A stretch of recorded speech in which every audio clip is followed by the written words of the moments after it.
So up to this we covered the basic idea. I hope you people got what is overloading and what is overriding. Now what are various differences between overloading and overriding? Can you spell out all differences? Like if interview person is going to ask, then we should be in a position to answer. Okay, let me take a small tabular form. Here with respect to which property you want to compare or you want to differentiate. Property first column, second column overloading. First column is the property, second column overloading, the third column overriding. Property, overloading, overriding.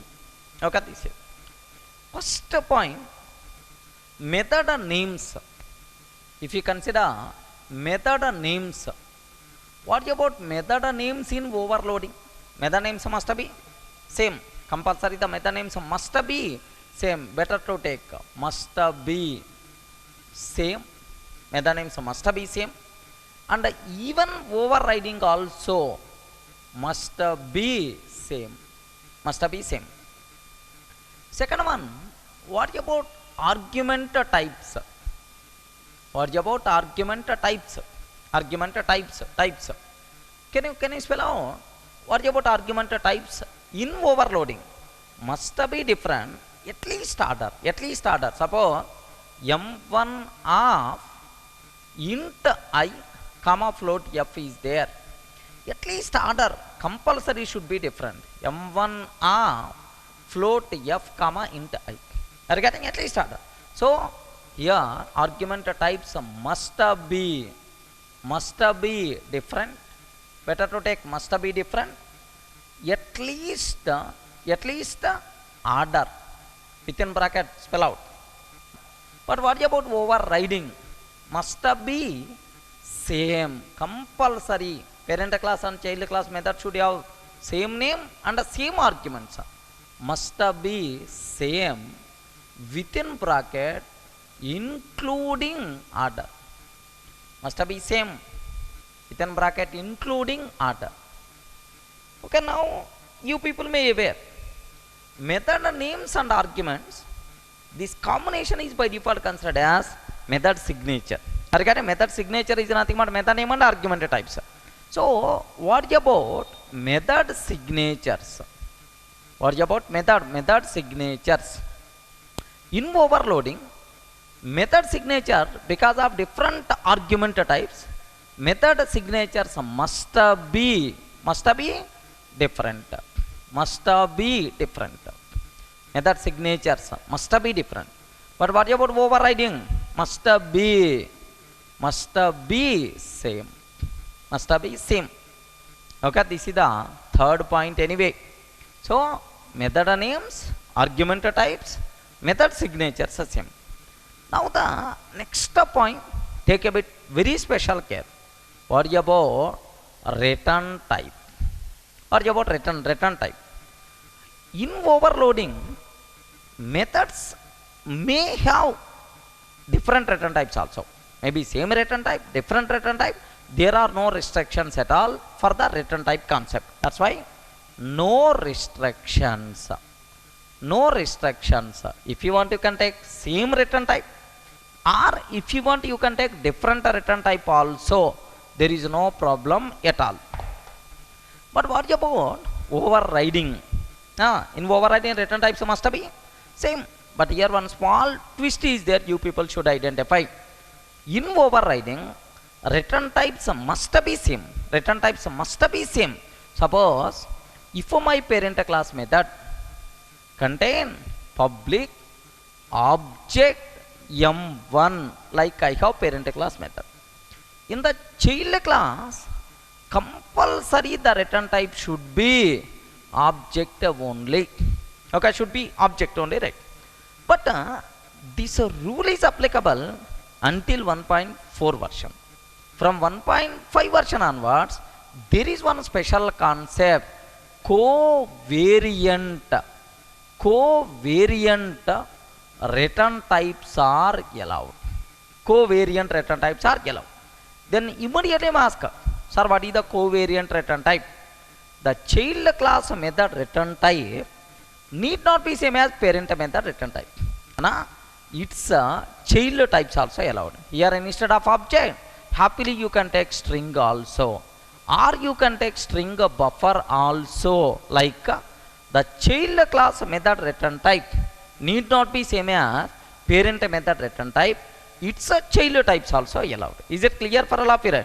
But this facility came from which version onwards? 1.5 version onwards, right? This type of return types are called covariant return types. Is it clear, right? Okay, this is now. So in overloading, what about return type? No restriction. If you want, you can take same, or if you want, you can take different. But what about overriding? Must be, better to take, must be same. So there is a small relaxation, small flexibility is there from 1.5 version onwards. What is that one? Covariant return types, right? Next point, make sure. So what about private methods, or what about static methods and final methods? Private, static, final methods. Private method overloading, is it possible or not? Yes. For static method, overloading applicable.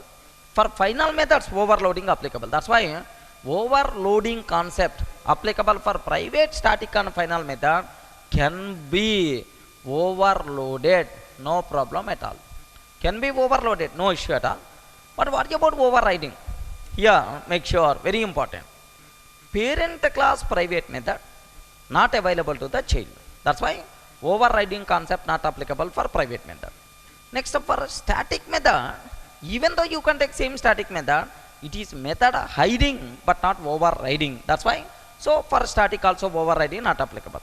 For final, if a parent class method declared the final, was parent implementation in the final, we can't change. That's why, so overriding not applicable for final methods, right? Can be overloaded but cannot be overridden. But cannot be overridden. Okay, this is can be overloaded but cannot be overridden. Okay, like next point, what about access modifiers? What about access modifiers? If the parent class method is the public, so can I overload public method as the private or not? Can I overload public method as the protected or not? For access modifiers, no restrictions in overloading. No restrictions in overloading. But what about overriding concept? Make sure the most valuable point you people should have clear idea, right? If the parent class method is the public, what about child class method? Compulsory child class method should be public only. No alternative at all. If the parent class method is default, if the parent class method is default, what about child class method? So yeah, what rule first? While overriding, we can't reduce scope of access modifier. We can't vacaring access specifier scope is nothing but not allowed. We can't reduce. If you want, you can increase. So default means we can take either default or next level protected or next level public. Increasing is allowed, but decreasing is not allowed. Next up, if the parent class method is the protected, compulsory child class method should be protected or public. Are you getting? So while overriding the scope of access modifier, we can't decrease, but we can increase, no problem at all.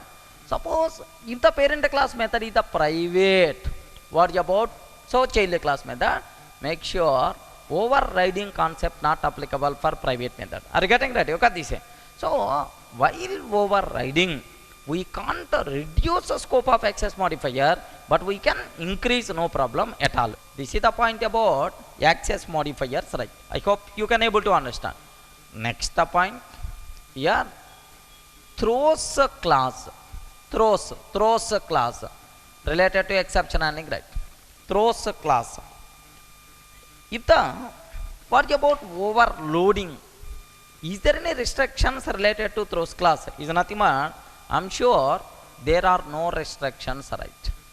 There are no restrictions not related to throws class, no constraints, no restrictions in overloading. But what about overriding? This point is also very important terminology. Make sure you people should have clear clarity. Suppose parent class method, I have one method is there, public void m1. Okay, so child class method, public void m1 is there. The rule here is, if a child class method throws any checked exception, if a child class method throws any checked exception, compulsory parent class method should throw the same checked exception or its parent. Okay, so parent class method should throw either same checked exception or its parent also, no problem at all. That is the rule. So if a child class method throws any checked exception, compulsory parent class method should throw the same checked exception or its parent, right? Okay, this is, so that is the rule. Then immediately you may ask, sir, what about unchecked exception? Make sure for unchecked exceptions in overriding, no rule, no restrictions, right? Are you able to understand, right? Related to throws keyword. Okay, this is, so in overloading no restriction, but in overriding is nothing but if child class method throws some checked exception, compulsory parent class method should throw the same checked exception or its parent, right? Okay, this is next one. Okay, method resolution. At the point, method resolution. So do you know, in overloading, method resolution is always takes care by compiler. That's why overloading is also known as static polymorphism. Like method resolution is always takes care by compiler based on reference type. Okay, this is always takes care by compiler based on, better to take at the point, always takes care by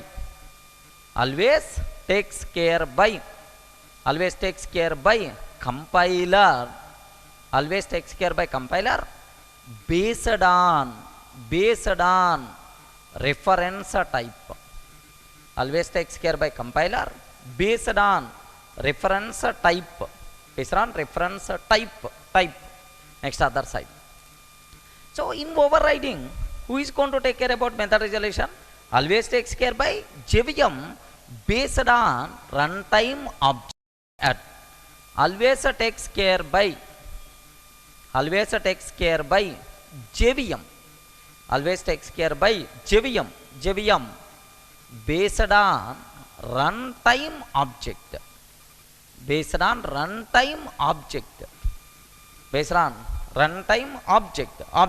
Okay, this is next one, ninth one. Okay, make sure this point is also a bit very important point. Overloading, also known as, is there any other word for overloading? Yes, boss. Is there any other word? Overloading also known as compile time polymorphism, or static polymorphism. Better to take compile time polymorphism, also known as 8th point, also known as compile time polymorphism or static polymorphism. Compile time polymorphism or static polymorphism or early binding. Compile time polymorphism or static polymorphism or early binding. Next, other side. So overriding also known as runtime polymorphism or dynamic polymorphism. Yad runtime polymorphism or dynamic polymorphism or late binding.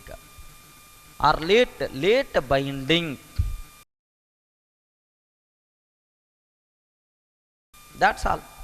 So in the interview room, if interview person is going to ask what is the difference between overloading and overriding, we should be in a position to give left and right to the entry person. I hope almost all differences we covered. So worry about method names, argument type, signature, return type, worry about access modifier, throws keyword, next when the method resolution is going to be happen and so on. Okay, this.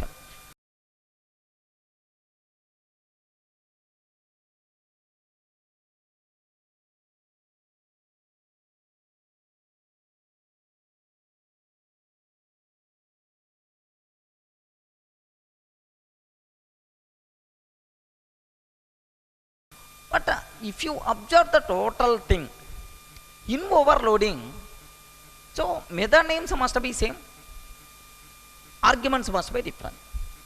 Except these two, all the remaining no restrictions. Have you observed? What about return type? What about access modifier? What about throws class? There are no restrictions, right? Here, there are no restrictions. Restrictions except method name and argument types. But what about overriding? Everything we have to consider. Compulsory, return type, there is a big rule is there. Throws keyword, there is a rule is there. Access modifier, there is a big rule is there. That's why, so in overriding, everything we have to take care. Are you getting right? Better to take this point. Note.